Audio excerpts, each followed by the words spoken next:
Hi, നമസ്കാരം എല്ലാവർക്കും. അപ്പോൾ നമ്മളിന്ന് വാരണാസിയിൽ നിന്ന് പോയിക്കൊണ്ടിരിക്കട്ടെ. വാരണാസിയിൽ നിന്ന് റിട്ടേൺ വിട്ടു. ഇപ്പോൾ പ്രയാഗ്രാജിലേക്കാണ് പോകുന്നത്. പ്രയാഗ്രാജ് എത്തിയിട്ട് അവിടെ കുറച്ച് സാധനങ്ങളൊക്കെ കാണാനുണ്ട്. മെയിനായിട്ട് ഇതൊരു പിൽഗ്രിമേജിൻ്റെ ഒരു സെൻറ്ററാണ് കേട്ടോ, ഹിന്ദുസിൻ്റെ. പക്ഷേ സംഗം പോയിൻ്റ് ഉണ്ടല്ലോ, നമ്മളെ നദികൾ തമ്മിൽ ചേരുന്നൊരു സംഗം പോയിൻ്റ് ഉണ്ട് ഇവിടെ. ഞാൻ അങ്ങോട്ട് പോകുന്നില്ല. അതിൻ്റെ അടുത്തൊരു മോണമെൻ്റ് ഉണ്ട്, അത് കാണാൻ വേണ്ടിയിട്ടുള്ള പോക്കാണ്. അപ്പോൾ അതിന് ശേഷം ആഗ്ര, അങ്ങനെയൊക്കെയാണ് എൻ്റെ റൂട്ടിൻ്റെ പ്ലാൻ കേട്ടോ. നമ്മളിതൊരു ടോളെല്ലാം വെട്ടിച്ചിട്ട് ഏതോ ഒരു ഗ്രാമത്തിൽ പോയിക്കൊണ്ടിരിക്കുകയാണ്. നല്ല അടിപൊളി കാഴ്ചകളാണ്. മെയിനായിട്ട് 3 നദികൾ ചേരുന്നൊരു സ്ഥലം കേട്ടോ ഇത്. ഗംഗാ നദി, യമുന, അതുപോലെ സരസ്വതി. ഇങ്ങനെ 3 നദികൾ ചേരുന്നൊരു സ്ഥലം കൂടിയാണ് പ്രയാഗ്രാജ്. അപ്പോൾ അത് കുറേ ആൾക്കാർ, ഭക്തന്മാർ ഇഷ്ടം പോലെ വരുന്ന സ്ഥലമാണ്. അപ്പോൾ എന്തായാലും നമുക്ക് അങ്ങോട്ട് പോയി നോക്കാം. എനിക്ക് കുറച്ച് ഭക്തി കുറവായതുകൊണ്ട് ഞാൻ എന്തായാലും അങ്ങോട്ട് പോകുന്നില്ല. അതിന് മാത്രം കാണാനൊന്നും ഉണ്ടാവില്ല, അതുകൊണ്ട് പിന്നെ വെറുതെ നമ്മൾ പോകണ്ടല്ലോ. അപ്പോൾ ഞാൻ പോകുന്നത് ഒരു മോണമെൻറ്റിലേക്കാണ്. അതിൻ്റെ കാഴ്ചകളിലേക്ക് കിടക്കാം കേട്ടോ. ഇതാണ് ഞാൻ പറഞ്ഞ മോണമെൻ്റ് കേട്ടോ, ഖുസ്രോ ബാഗ്. ഇത് പ്രയാഗ്രാജിലാണ് ഉള്ളത്, നമ്മളെ മെയിൻ റോഡ് സൈഡിൽ തന്നെയാണ് കേട്ടോ. ഇതെന്ന് പറഞ്ഞാൽ ഒരു വലിയ ഹിസ്റ്റോറിക്കൽ ഗാർഡൻ കൂടിയാണ്. ആ ഗാർഡനിൽ കുറച്ച് മോണമെൻറ്റ്സ്, അങ്ങനെയാണ് ഇതിൻ്റെ സംഗതി. ഇവിടെ ജഹാംഗീറിൻ്റെ എൽഡസ്റ്റ് സണ്ണായിട്ടില്ല ഖുസ്രോ എന്ന് പറഞ്ഞ ആളുടെയും സുൽത്താൻ ബീഗത്തിൻ്റെ ഒക്കെ തോമ്പാണുള്ളത് കേട്ടോ. അപ്പോൾ അത് 3 ഇവിടെ ഉള്ളത്. 3 ഒരേ സിംഗിൾ ലൈനിലായിട്ട് ഇങ്ങനെ നിരത്തിയിട്ടാണ് ഉള്ളത് കേട്ടോ. അപ്പോൾ നമുക്ക് അതിൻ്റെ കാഴ്ചകളിലേക്ക് പോവാം. ഓക്കെ, ഇവിടുത്തെ വാളിലുള്ള പെയിൻറ്റിങ്സ് എല്ലാം കാണാൻ അടിപൊളി കേട്ടോ. നല്ല രസമുണ്ട്. ഇവരുടെ ട്രഡീഷണൽ ഡ്രസ്സ് കാര്യങ്ങളൊക്കെ വരച്ചിട്ടുണ്ട്. അടിപൊളി, നല്ല രസമുണ്ട് കാണാൻ. ഇതൊരു മരം ഉണ്ട് കേട്ടോ, 2 മരം മിക്സാണ്. ഇതൊരു വേറൊരു മരം, മുകളിലുള്ളത് ആൽമരം കേട്ടോ. ഇത് ആല് ഇവിടെ ഉണ്ട്, ബാക്കി മരം ഇവിടെ ഉണ്ട്. 2 കൂടി ഇങ്ങനെ ഒട്ടി ഉള്ള ഒരേ മരത്തിൽ 2 ഇലകൾ. അടിപൊളി.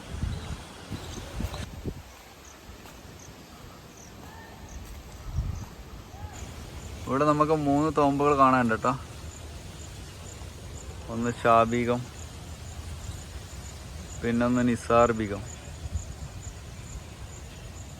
അടുത്തത് ഖുസ്രൂസ് തോമ്പ്. ഇങ്ങനെ ഒരു 3 നമുക്ക് കാണാനുള്ളത്. ആ 3 നേരന്ന് നിൽക്കുന്നത് കേട്ടോ നമ്മളെ മുമ്പിൽ. അപ്പോൾ നമുക്കത് കാണാം. ഇതാണ് ആ 3. 1, 2, അതിനപ്പുറത്തെ 3 കേട്ടോ. അടിപൊളി വ്യൂ. ഇത് 1607 ഇത് ബിൽഡ് ചെയ്തത് കേട്ടോ, നമ്മളെ മുഗൾ ഡൈനാസ്റ്റി ഉണ്ടായ സമയത്ത് കേട്ടോ. അപ്പോൾ നല്ല കാണാൻ നല്ല ഭംഗിയുണ്ട് കാണാൻ. 3 മോണമെൻ്റ് അടിപൊളിയാണ് കേട്ടോ.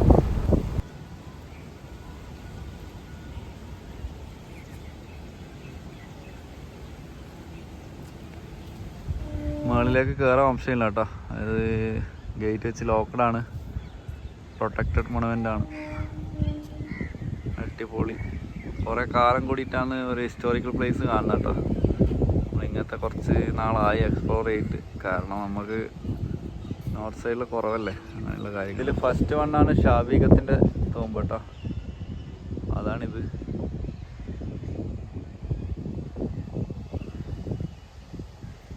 അത് കഴിഞ്ഞിട്ട് 2 ഉള്ളത് കേട്ടോ അങ്ങോട്ട്.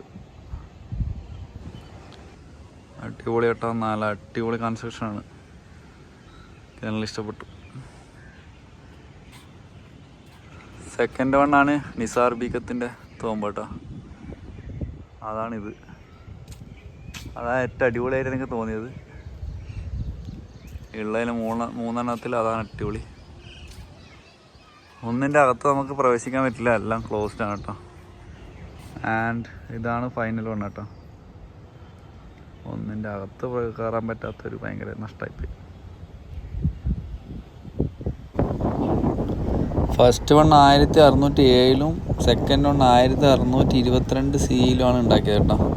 അതിൻ്റെ ഇയർ വരുന്നത് അലഹബാദിലെ കാണാൻ എനിക്ക് ഏറ്റവും ഇഷ്ടപ്പെട്ട സാധനം ഇതാണ് കേട്ടോ. ഈ 3 മോണമെൻറ്റ് കാണാൻ തന്നെ ഭയങ്കര രസമാണ്. അതിൻ്റെ അറേഞ്ച്മെൻറ്റ് കാര്യങ്ങളൊക്കെ അടിപൊളിയാണ്. രക്ഷയില്ലാത്ത സ്ഥലം കേട്ടോ. എന്തൊരു ആംബിയൻസ് ആണ് ഇവിടെ. അടിപൊളി. 3 കട്ടൊക്കെ നിൽക്കുന്ന സാധനങ്ങളാണ്. ഓക്കെ, എന്താണ് ആ വൈബ്.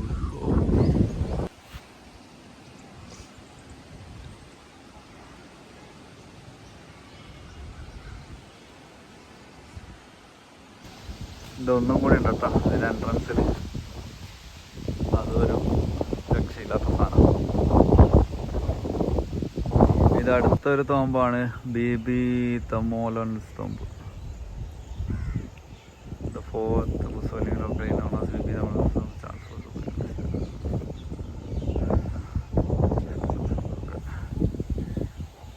അടിപൊളിയാണ്.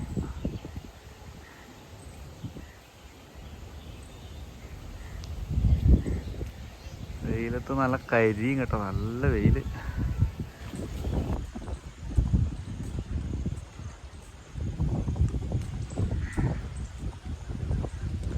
എല്ലാത്തിൻ്റെ എൻട്രൻസ് ക്ലോസ്ഡ് ആണ്, നമുക്ക് അകത്ത് കയറാൻ ഒരു വഴിയില്ല. നല്ല ചൂടാട്ടോ പ്രയാഗ്രാജ്, ഒന്നും രക്ഷയില്ല. നല്ല ചൂടാണ്, അതുകൊണ്ട് തന്നെ എന്നെ കാണാൻ ഒരു ഭ്രാന്ത ലുക്കലുണ്ടാവും. സാറില്ല ഒട്ടുക്കത്ത ചൂടാ. അപ്പോൾ നമ്മളിതാ ലൊക്കേഷൻ എന്ന് വെച്ചാൽ ഒരു രക്ഷയില്ല കേട്ടോ. ഇവിടെ ഈ സംഗം പോയിന്റ് കാണാൻ പോകുന്നതിൽ എനിക്ക് ഇതാണ് അടിപൊളിയായിട്ട് ഇഷ്ടപ്പെട്ടത്. സംഗം പോയിന്റിൽ ഞാൻ പോകുന്നില്ല. പിന്നെ ഇവിടെ ഒരു അക്ബറിൻ്റെ ഒരു ഫോട്ടോ കൂടി ഉണ്ട്. അപ്പോൾ നെക്സ്റ്റ് അങ്ങോട്ടാണ്.